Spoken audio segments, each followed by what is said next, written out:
Nossa aula de ciências, nós vamos falar sobre as rochas e os minerais do subsolo.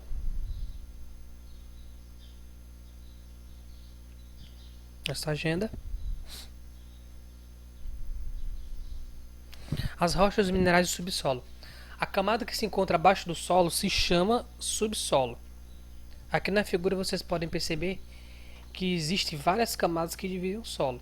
Existe uma camada do solo superficial, que é a camada onde tem a terra. Abaixo dele tem a camada em que a água, os rios passam. E abaixo dessa camada, desse solo arenoso, temos lençóis freáticos, onde ficam essa água. E abaixo do lençol freático, temos essa camada impermeável, que nós chamamos de subsolo. Então você pode ver que temos duas divisões básicas aqui, né? A de primeira divisão básica, vou escrever aqui. Essa divisãozinha aqui, daqui para cá, é o solo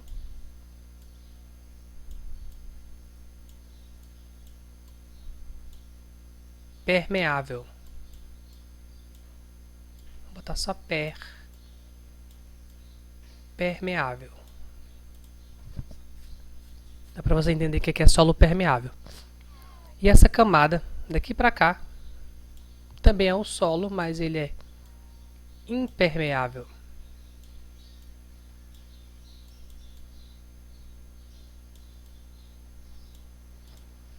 Então nós podemos entender que o subsolo ele inicia a partir do solo impermeável. E o que significa isso? Significa que no solo impermeável não há penetração de água. Existe a água, mas não existe a penetração dela no solo. É impermeável. Já no solo permeável, é o solo que a gente conhece como o solo que há o plantio, o solo em que há escavações para construir poços, entre outros. Aqui nós vamos falar sobre as pedras preciosas e sobre os minerais. Temos aqui alguns minerais. O primeiro mineral que vocês podem ver aqui, esse mineral aqui, é o ouro, pedrazinha amarela. Esse segundo metal aqui é o cobre. Aqui todos estão em sua forma bruta. O terceiro metal aqui é o ferro. Muito bonito, parece também uma pedra preciosa, mas não é, é um metal. Aqui temos o chumbo e por último o zinco. Lógico que esse aqui não são todos os minerais que existem no planeta Terra, mas aqui são um dos mais conhecidos e que possuem em grande abundância, pelo menos com exceção do ouro, todos os quatro aqui possuem grande abundância. E embaixo aqui nós temos as pedras preciosas, o verde, que é o rubi não, a esmeralda, o verde é a esmeralda, o vermelho é o rubi, a pedra azul é a safira, e essa pedra transparente, um pouquinho azulada, dependendo do ângulo que se vê, é o diamante. E essas pedras preciosas, como os minerais, eles são muito encontrados na parte impermeável do solo. Lógico que muitos desses minerais você encontra na parte permeável do solo, acima. Mas as pedras preciosas encontram-se nas partes impermeáveis do solo, ou seja, uma camada muito baixa da terra. Então lá que você encontra as pedras preciosas. E quando você está escavando essas pedras preciosas, inevitavelmente você também encontra fósseis. Que fósseis nada é menos do que animais que foram soterrados por sedimentos e ficaram vários anos enterrados na parte inferior da terra, ou seja, na camada impermeável da terra, após vários anos. E os fósseis mais conhecidos que nós temos é o dos dinossauros. Nós temos os dinossauros mais conhecidos pela história. É o Tiranossauro Rex, que vocês podem ver aqui na foto, ele destacado. Temos o Brachiosauro, que é aquele famoso dinossauro do pescoço comprido.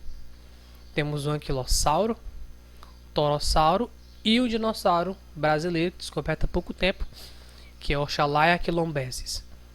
Que ele é um dinossauro encontrado em terras tupiniquins, em terras brasileiras.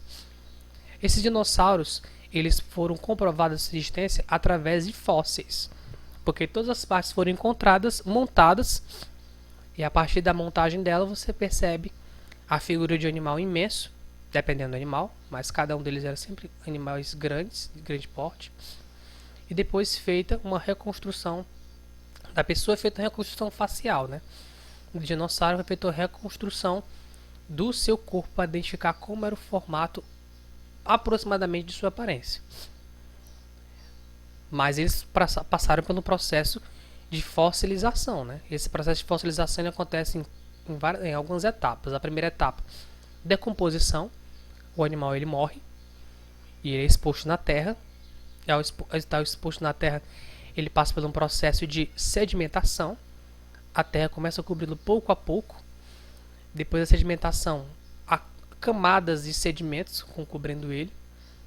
Uma camada durante um ano cobre, depois aparece outra camada durante vários anos e cobre ele mais uma vez. Então essa camada vai crescendo com os anos, até chegar ao ponto em que ele está completamente enterrado. E depois de enterrado, acontece um processo de erosão natural que faz com que esse corpo seja descoberto. E daí as pessoas conseguem encontrar a carcaça, o osso do dinossauro. Pois é, pessoal, essa matéria encerra por aqui. Na próxima aula, nós vamos dar continuidade com o desgaste do solo. Tchau!